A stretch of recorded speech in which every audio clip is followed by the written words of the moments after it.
Now read this. Hello and welcome back to Now Read This, the story of King Arthur and his knights by Howard Pyle, Chapter 4th, I believe this is Part 5. How Queen Guinevere quarrelled with Sir Gawain, and how Sir Gawain left the court of King Arthur for a while.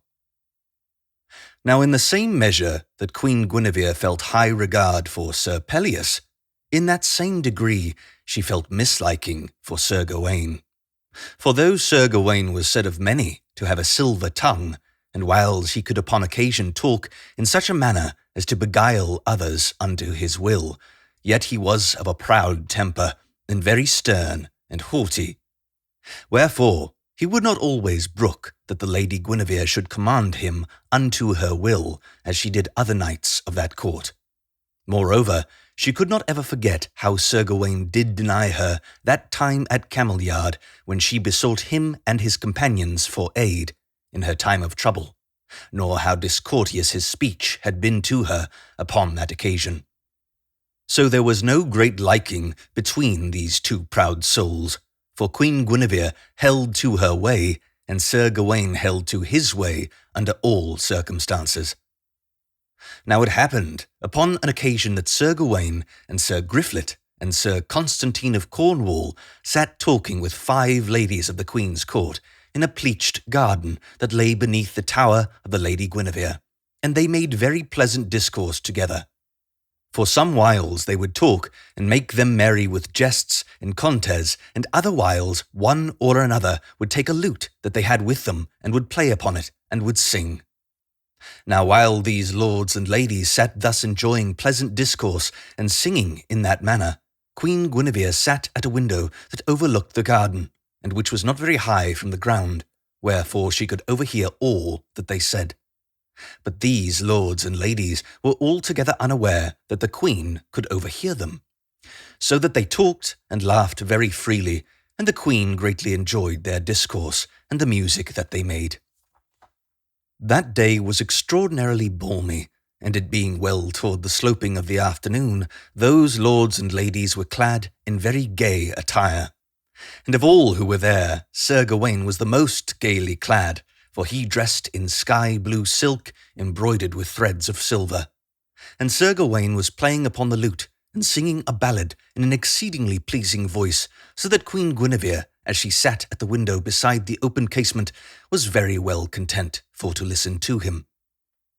Now there was a certain greyhound, of which Queen Guinevere was wonderfully fond, so much so that she had adorned its neck with a collar of gold inset with carbuncles. At that moment the hound came running into that garden, and his feet were wet and soiled with earth. So hearing Sir Gawain singing and playing upon the lute, that hound ran unto him and leapt upon him. At this Sir Gawain was very wroth, wherefore he clenched his hand and smote the hound upon the head with the knuckles thereof, so that the hound lifted up his voice with great outcry. But when Queen Guinevere beheld that blow, she was greatly offended, wherefore she called out from her window, "Why dost thou smite my dog, Messiah?"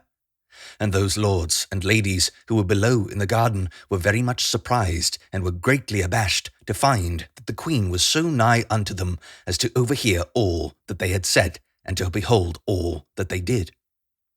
But Sir Gawain spake up very boldly, saying, "Thy dog affronted me, lady, and whosoever affronteth me, him I strike." Then Queen Guinevere grew very angry with Sir Gawain, wherefore she said, "Thy speech is overbold, Messiah." And Sir Gawain said, "Not overbold, lady, but only bold enough for to maintain my rights." At this speech the Lady Guinevere's face flamed like fire, and her eyes shone very bright, and she said, "I am sure that thou dost forget unto whom thou speakest, Sir Knight." At the which Sir Gawain smiled very bitterly, and said, "And thou, lady, dost not remember that I am the son of a king so powerful that he needs no help from any other king for to maintain his rights?" At these words, all that were there fell as silent as though they were turned into stones, for that speech was exceedingly bold and haughty.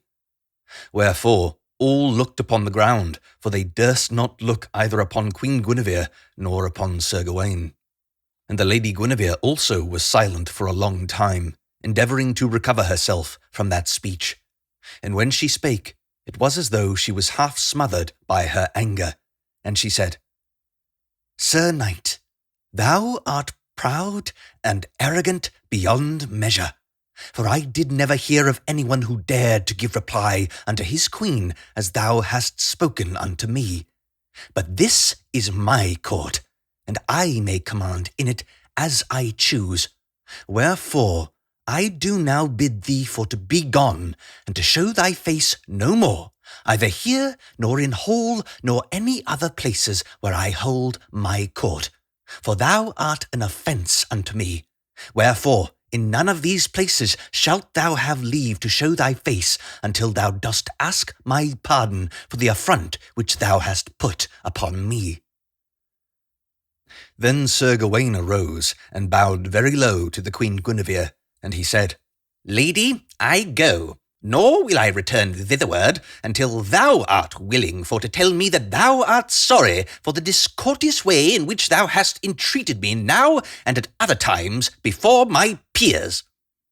So saying, Sir Gawain took his leave from that place, nor did he turn his head to look behind him. And Queen Guinevere went into her chamber and wept in secret for anger and for shame. For indeed she was greatly grieved at what had befallen. Yet was she so proud that she would in no wise have recalled the words that she had spoken, even had she been able for to have done so. Now when the news of that quarrel had gone about the castle, it came unto the ears of Sir Ewain, wherefore Sir Ewain went straightway unto Sir Gawain, and asked him what was ado, and Sir Gawain, who was like one distraught and in great despair, told him everything. Then Sir Ewain said, Thou wert certainly wrong for to speak unto the queen as thou didst.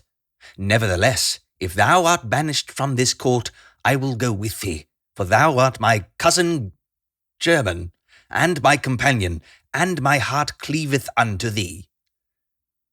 So Sir Ewain went unto King Arthur, and he said, Lord, my cousin Sir Gawain hath been banished from this court by the queen, and though I may not say that he hath not deserved that punishment, yet I would fain crave thy leave for to go along with him. At this King Arthur was very grieved, but he maintained a steadfast countenance, and said, Messire, I will not stay thee from going where it pleases thee. As for thy kinsman, I dare say he gave the queen such great offence that she could not do otherwise than as she did. So both Sir Ewain and Sir Gawain went unto their inns, and commanded their esquires for to arm them. Then they, with their esquires, went forth from Camelot, betaking their way toward the forest lands. There those two knights and their esquires travelled for all that day until the grey of the eventide, what time the birds were singing their last songs ere closing their eyes for the night. So, finding the evening drawing on apace, those knights were afraid that they would not be able to find kindly lodging ere that night should descend upon them, and they talked together a great deal concerning that thing. But as they came to the top of a certain hill, they beheld below them a valley, very fair and well tilled, with many cottages and farm crofts. And in the midst of that valley was a goodly abbey, very fair to look upon.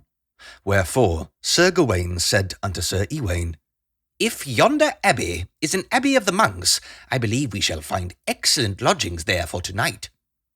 So they rode down into that valley and to the abbey, and they found a porter at the wicket, of whom they learned that it was indeed an abbey of monks. Wherefore they were very glad and made great rejoicing. But when the abbot of that abbey learned who they were, and of what quality and high estate, he was exceedingly pleased for to welcome them. Wherefore he brought them into that part of the abbey where he himself dwelt. There he bade them welcome, and had set before them a good supper, whereat they were very much rejoiced. Now the abbot was merry of soul, and took great pleasure in discourse with strangers, so he diligently inquired of those two knights concerning the reason why they were errant. But they told him not concerning that quarrel at court, but only that they were in search of adventure. Upon this the abbot said, Ha, messires! If ye are in search of adventures, ye may find one not very far from this place. So Sir Gawain said, What adventure is that? And the abbot replied, I will tell ye. If ye will travel to the eastward from this place, ye will come, after a while, to a spot where ye shall find a very fair castle of grey stone. In front of that castle ye will find a good level meadow, and in the midst of the meadow a sycamore tree, and upon the sycamore tree a shield, to which certain ladies offer affront in a very singular manner. If ye forbid those ladies to affront that shield, you will discover a very good adventure. Then Sir Gawain said, That is a very strange matter. Now tomorrow morning we will go to that place, and will endeavour to discover of what sort that adventure may be. And the abbot said, Do so, and laughed in great measure. So when the next morning had come, Sir Gawain and Sir Ewain gave adieu unto the abbot, and took their leave of that place, riding away unto the eastward, as the abbot had advised. And after they had ridden in that direction for 2 or 3 hours or more, they beheld before them the borders of a forest, all green and shady with foliage, and very cheerful in the warmth of the early summer day. And lo, immediately at the edge of the woodland there stood a fair, strong castle of grey stone, with windows of glass shining very brightly against the sky. Then Sir Gawain and Sir Ewain beheld that everything was as the abbot had said. For in front of the castle was a smooth, level meadow, with a sycamore tree in the midst thereof. And as they drew near, they perceived that a sable shield hung in the branches of the tree, and in a little they could see that it bore the device of 3 white goshawks displayed. But that which was very extraordinary was that in front of that shield there stood 7 young damsels, exceedingly fair of face, and that these 7 damsels continually offered a great deal of insult to that shield. For some of those damsels smote it ever and anon with peeled rods of osier, and others flung lumps of clay upon it, so that the shield was greatly defaced therewith. Now nigh to the shield was a very noble-appearing knight, clad all in black armour, and seated upon a black war-horse, and it was very plain to be seen that the shield belonged unto that knight, for otherwise he had no shield. Yet though that was very likely his shield, yet the knight offered no protest, either by word or by act, to stay those damoiselles from offering affront thereunto. Then Sir Ewain said unto Sir Gawain, Yonder is a very strange thing that I behold. Belike one of us is to encounter yonder knight. And Sir Gawain said, Maybe so. Then Sir Ewain said, If it be so, then I will undertake the adventure. Not so, said Sir Gawain, for I will undertake it myself, I being the elder of us twain, and the better seasoned in knighthood. So Sir Ewain said, Very well, let it be that way, for thou art a very much more powerful knight than I, and it would be a pity for one of us to fail in this undertaking. Thereupon Sir Gawain said, Let be then, and I will undertake it. So he set spurs to his horse, and he rode rapidly to where those damsels offered affront in that way to the sable shield. And he set his spear in rest, and shouted in a loud voice, Get ye away, get ye away! So when those damsels beheld the armed knight riding at them in that wise, they fled away shrieking from before him. Then the sable knight, who sat not a great distance away, rode forward in a very stately manner unto Sir Gawain, and he said, Sir knight, why dost thou interfere with those ladies? Whereunto Sir Gawain replied, Because they offered insult unto what appeared to me to be a very noble and knightly shield. At this the sable knight spake very haughtily, saying, Sir knight, that shield belongeth unto me, and I do assure thee that I am very well able for to take care of it without the interference of any other defender. To which Sir Gawain said, It would appear not, Sir knight.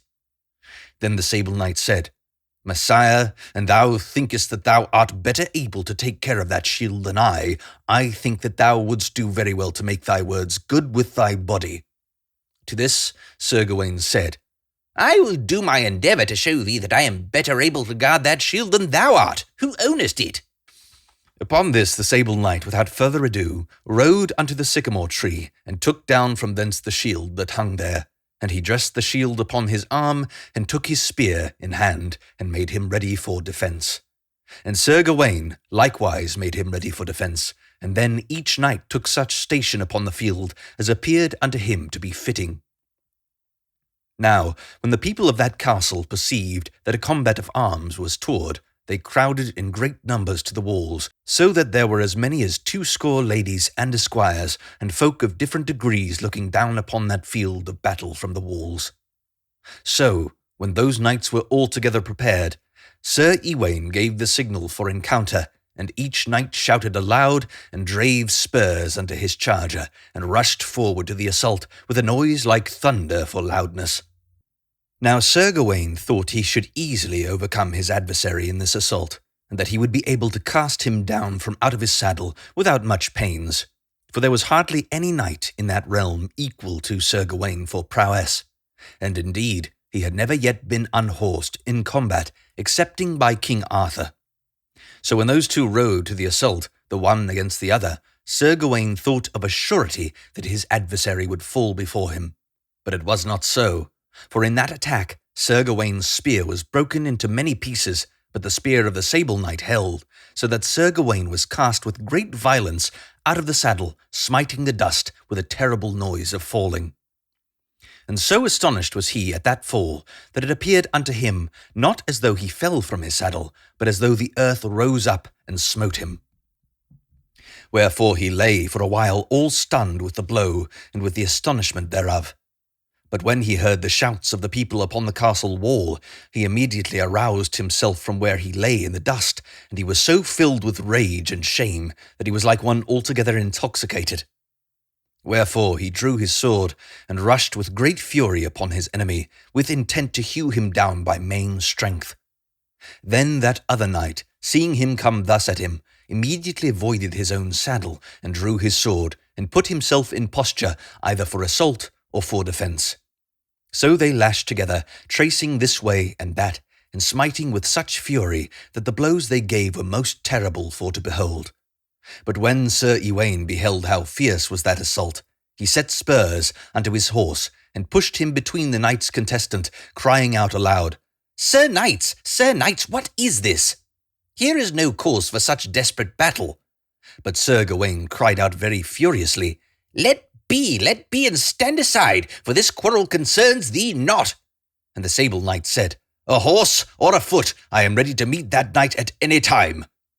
But Sir Ewain said, Not so, ye shall fight no more in this quarrel. For shame, Gawain, for shame to seek such desperate quarrel with a knight that did but meet thee in a friendly fashion, in a fair contest. Then Sir Gawain was aware that Sir Ewain was both just and right. Wherefore he put up his sword in silence, albeit he was like to weep for vexation at the shame of his overthrow. And the Sable Knight put up his sword also, and so peace was made betwixt those two. Then the Sable Knight said, I am glad that this quarrel is ended, for I perceive, messires, that ye are assuredly knights of great nobility and gentleness of breeding. Wherefore I would that we might henceforth be friends and companions instead of enemies. Wherefore I do beseech ye for to come with me a little ways from here, where I have taken up my inn, so that we may rest and refresh ourselves in my pavilion. Unto this Sir Ewain said, I give thee gramercy for thy courtesy, Sir Knight, and we will go with thee with all the pleasure that it is possible to feel. And Sir Gawain said, I am content. So these 3 knights straightway left the field of battle. And when they had come to the edge of the forest, Sir Gawain and Sir Ewain perceived a very fine pavilion of green silk set up beneath the tree, and about that pavilion were many attendants of divers sorts, all clad in colours of green and white. So Sir Gawain perceived that the knight who had overthrown him was certainly someone of very high estate, wherefore he was very greatly comforted. Then the esquires of those 3 knights came and removed the helmet, each esquire from his knight, so that the knight might be made comfortable thereby. And when this was done, Sir Gawain and Sir Ewain perceived that the Sable Knight was very comely of countenance, being ruddy of face, with hair like to copper for redness. Then Sir Ewain said unto the knight, Sir unknown knight, This night my companion is Sir Gawain, son of King Urien of Gore, and I am Ewain, the son of King Lot of Orkney. Now I crave of thee that thou wilt make thyself known unto us in like manner." "Ha," said the other, "I am glad that ye are such very famous and royal knights, for I am also of royal blood, being Sir Marhaus, the son of the King of Ireland." Then Sir Gawain was very glad to discover how exalted was the quality of that knight who overthrew him, and he said unto Sir Marhaus, "Messire, I make my vow that thou art one of the most terrible knights in the world, for thou hast done unto me this day what only one knight in all the world hath ever done, and that is King Arthur, who is my uncle and my lord. Now thou must certainly come unto the court of King Arthur, for he will be wonderfully glad for to see thee, and maybe he will make thee a knight of his round table, and there is no other honour in all the world that can be so great as that." Thus he spoke unthinkingly, and then he remembered. Wherefore he smote his fist against his forehead, crying out, "Aha! For who am I to bid thee to come unto the court of King Arthur, who only yesterday was disgraced and banished therefrom?" Then Sir Marhaus was very sorry for Sir Gawain, and he inquired concerning the trouble that lay upon him. And Sir Ewain told Sir Marhaus all about that quarrel. At that Sir Marhaus was still more sorry for Sir Gawain, wherefore he said, "Messires, I like ye both wonderfully well, and I would fain become your companion in the adventures ye are to undertake, for now I need remain here no longer. Ye must know that I was obliged to defend those ladies who assailed my shield until I had overthrown 7 knights in their behalf.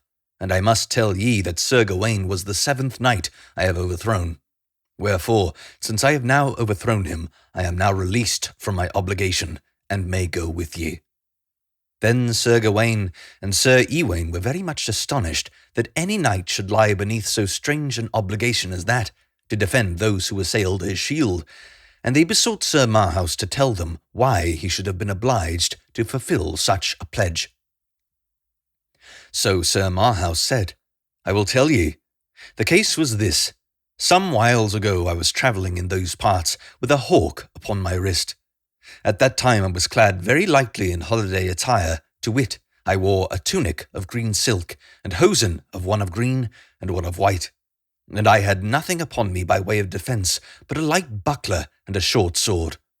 Now coming unto a certain stream of water, very deep and rapid, I perceived before me a bridge of stone crossing that stream, but so narrow that only one horseman might cross the bridge at a time.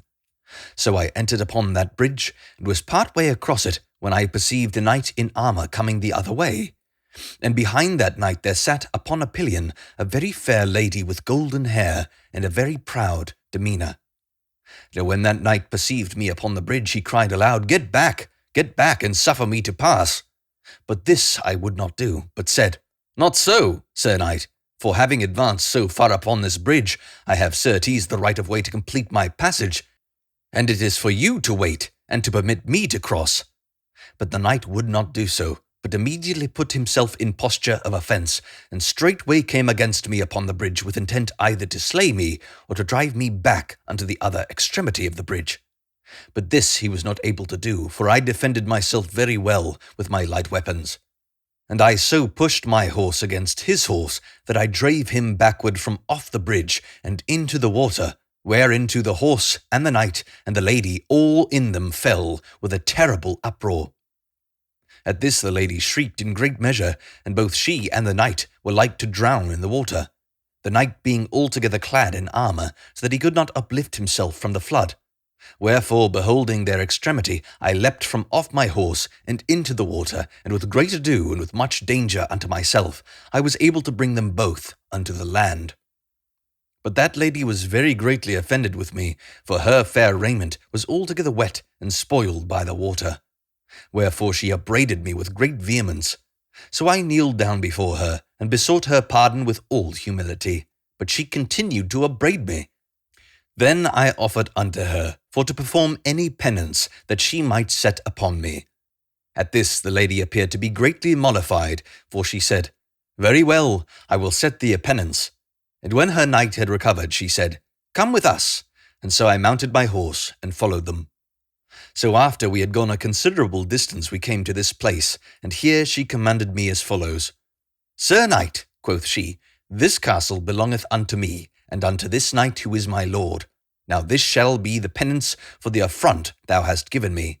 Thou shalt take thy shield, and hang it up in yonder sycamore tree, and every day I will send certain damsels of mine own out from the castle, and they shall offend against that shield, and thou shalt not only suffer whatever offence they may offer, but thou shalt defend them against all comers, until thou hast overcome 7 knights.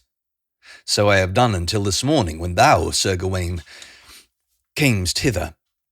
Thou art the 7th knight against whom I have contended, and as I have overcome thee, my penance is now ended, and I am free.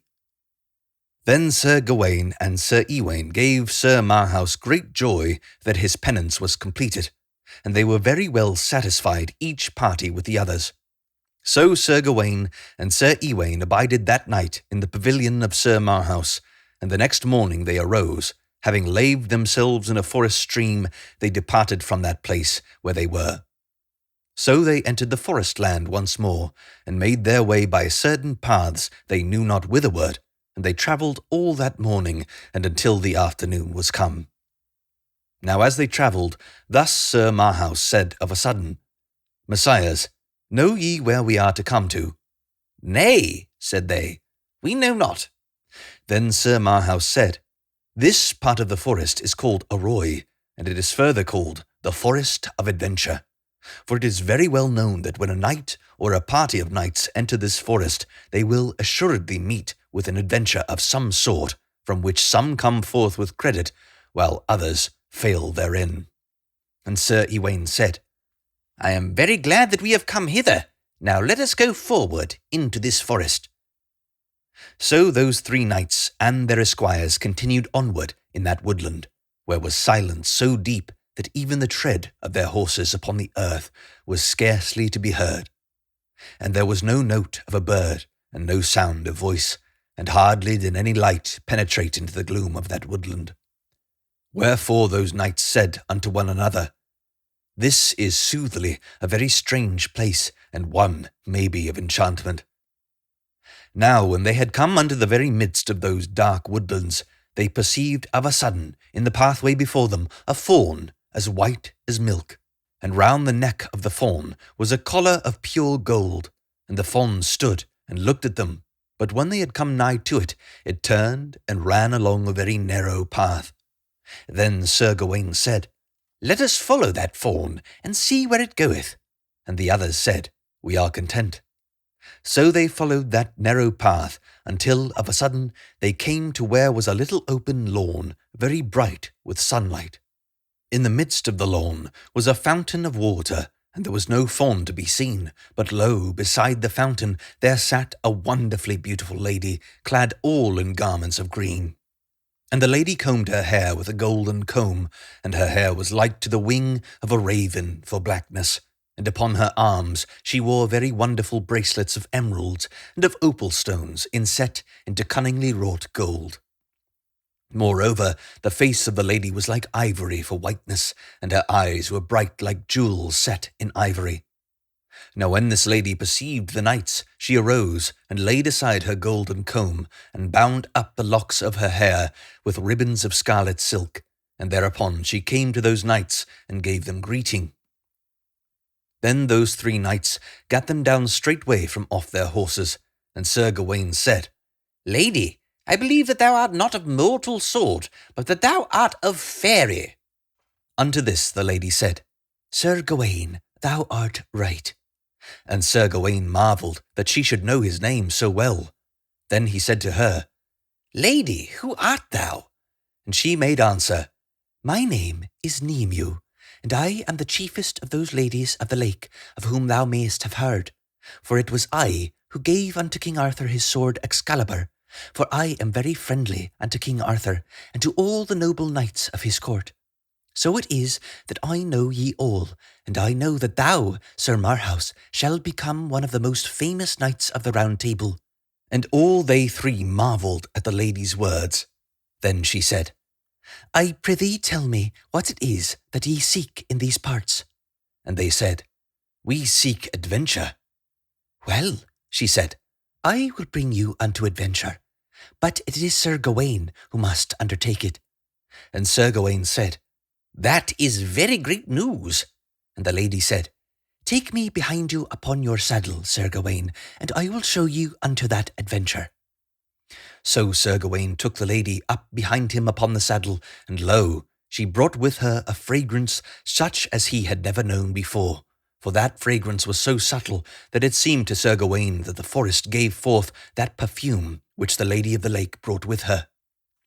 So the Lady of the Lake brought them by many devious ways from out of that part of the forest, and she brought them by sundry roads and paths until they came out into an open country, very fruitful and pleasant to behold. And she brought them up a very high hill, and from the top of that hill they looked down upon a fruitful and level plain, as upon a table spread out before them. And they beheld that in the midst of the plain was a noble castle built all of red stone and of red bricks, and they beheld that there was a small town built also of red bricks.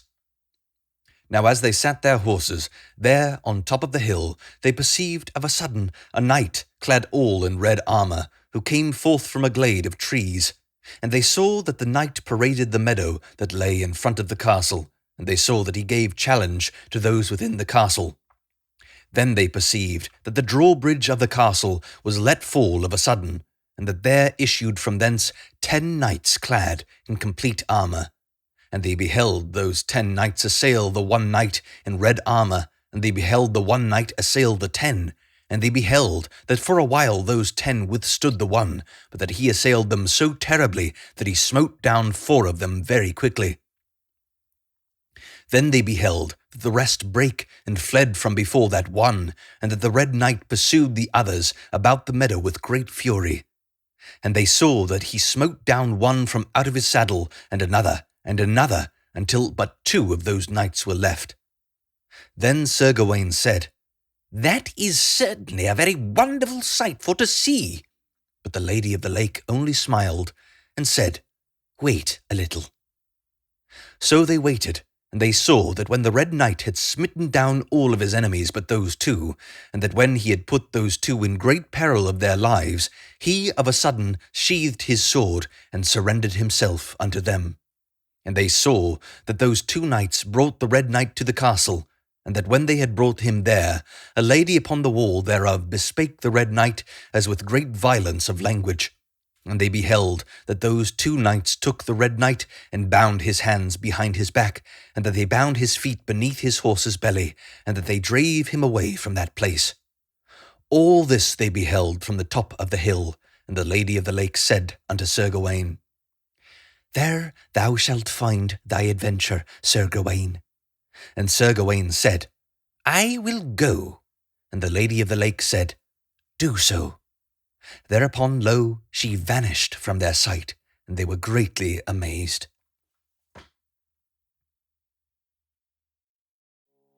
Hi, you want to buy something? You can check the description for my books and audiobooks. Thank you so much for watching, and don't forget to like and subscribe for more content.